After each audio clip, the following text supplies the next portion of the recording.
Got Becky Adlington and Tom Daly. Yeah. Oh, I'm not as elegant as you. I don't think I can do this. I try synchronized swimming, why not? It's a perfect fit. Surely height differential, will it matter? Oh, Yeah, there is probably. quite a bit, yeah. Yeah, there's a bit of a height difference, and probably when we got our legs up in the air, that might be about, like, you know, a whole foot probably difference. Tell you what, let's just stick to punditry anyway Yes. for the next wee while. First of all, Becky, how nice to be back in Glasgow, scene of the Commonwealth Games 2014. Oh, so good. The Commonwealth, I remember being in that pool and my ears just rang with just the volume. Even though it's not a huge venue, the crowds were just absolutely fantastic. And for the swimmers, we haven't had anything on home ground since then, so they're absolutely loving this. They're just so glad to have that home crowd behind them again. And Tom, you come here as a dad. I know. Congratulations, Thank you little very Robbie. much. Little Robbie, I know. It was so sad leaving him last night, and that's why I'm only here for like 2 days, so I need to run back to him. Like FaceTime every 2 seconds, but yeah, it's been the most amazing thing. I'm sure it has. Congratulations to thank you and you. Lance. And obviously you're not competing here, but you are witness to the birth of a new event. How does this multi-sport Euros grab you? A good idea?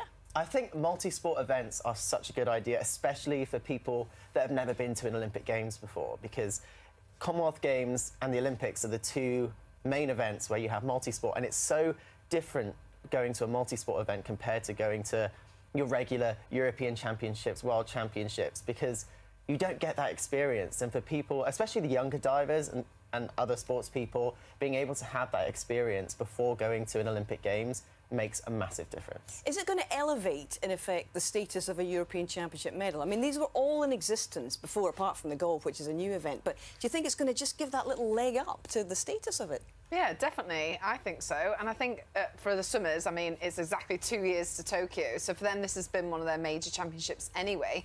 But I think you really get it when you're on the team. Like, if we ever get told, oh, the cyclists have just won a gold medal, the whole team cheer and chant, even though that they're preparing for their races. It's still something that really, really lifts the whole team and goes, oh, well, we want to do that now that they've done it. And it will just get the ball rolling. I think over the next few days, we'll just see medals after medals after medals, hopefully. And we've had the Commonwealth Games recently, but in all of these sports, how big a step up in terms of quality are European Championships compared with the Commonwealth Games? For example, in swimming, what would you say, Becky? Yeah, the Europeans tend to be a lot harder. I think the Commonwealth Games, obviously, is just mainly us against Australia.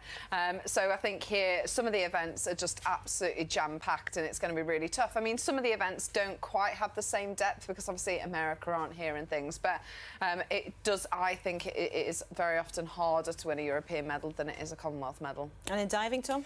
It really depends, and it varies between the men's and the women's. The men's in Commonwealth Games is slightly easier than European men's diving, and it's the reverse for women's diving. But the Russians, Ukrainians are all very, very strong in diving. OK, looking forward to discussing that a little bit more.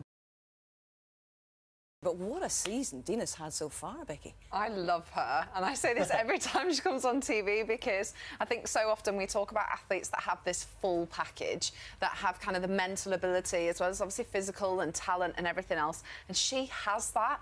She's just so professional, and she always does it with a smile. Like, she just has one of those smiles that just light up her face, and she's just so lovely. I've met her as well, and she's the nicest person. I am so glad it's all coming together. After a couple of years of injuries, it's like, come on, it's her time. Yeah. Give it to her. She's targeting this 100, 200 possible double. Now, that would be a massive breakthrough in her career.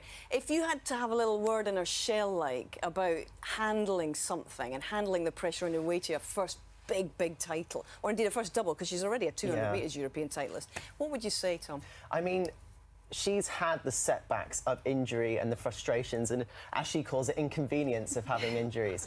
And I think for her, it's just focusing on the process of what she needs to do, kind of shut out what everyone else is doing. You can't control what the person next to you on your left or your right is doing. Just focus on what you need to do and the process and the outcome.